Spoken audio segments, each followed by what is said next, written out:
Bonjour à tous. S'il y a un genre dans lequel le cinéma français est plutôt bon, c'est bel et bien les biopics. On a par exemple le droit à La Môme, que je considère personnellement comme un chef-d'œuvre, à Clo-Clo, que j'aime énormément, à Gainsbourg, Vie héroïque, que je n'apprécie pas particulièrement, mais qui a été apprécié par bon nombre de gens. Un biopic sur Dalida n'est ma foi pas une mauvaise idée en soi. Engager la réalisatrice de LOL est plus discutable. J'étais donc curieux de voir à quoi allait ressembler ce film, en prenant bien en compte que je ne connaissais que très peu de choses sur elle. Alors, quel est le résultat?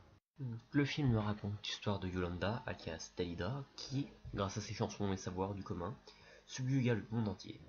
Mais derrière la diva se cachait une femme fragile, blessée, et détruite par les nombreuses relations amoureuses qui ponctueront sa vie.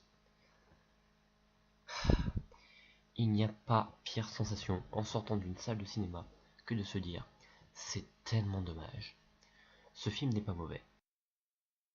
Mais il accumule un nombre d'erreurs tellement importantes que ce sera pour moi difficile de m'en rappeler comme d'un grand biopic, ou même comme d'un grand film.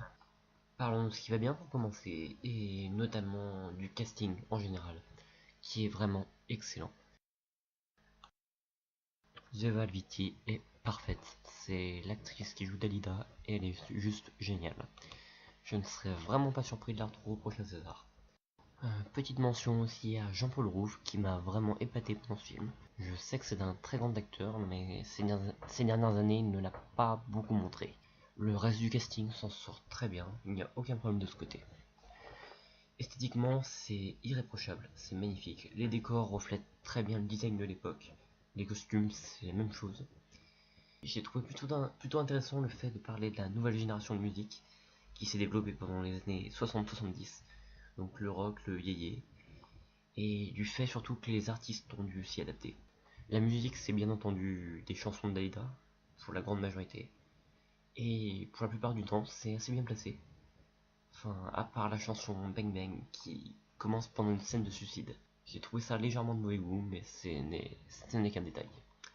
Et maintenant, parlons des défauts. Le premier quart d'heure, pour commencer, est très inquiétant. En effet, il se passe quelque chose dans la vie de la chanteuse et un flashback est narré par le personnage de Lucien Moirice.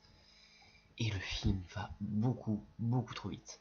Il ne prend le temps de rien et le comble, il ne prend même pas le temps de présenter Dalida. On nous dit certaines choses sur elle, mais on ne les voit jamais. Une des règles du cinéma disait montre, ne dis pas. Ici, c'est complètement l'inverse. Certaines choses sont survolées, voire abandonnées en cours de route. Certains passages sont vraiment très frustrants, car le film ouvre des portes qu'il ne refermera jamais vraiment.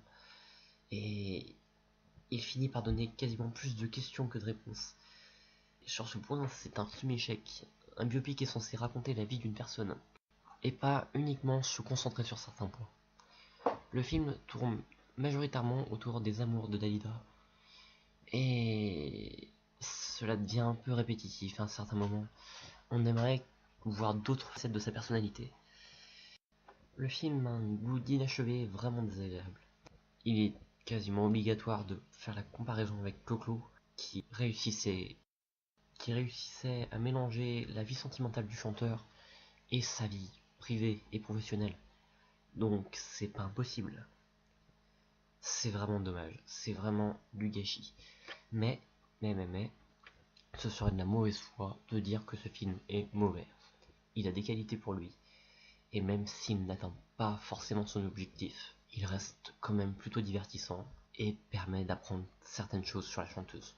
Donc je suis plutôt mitigé et ce n'est pas du mauvais travail, mais c'est juste qu'on a l'impression que la réalisatrice n'avait pas les épaules pour ce projet.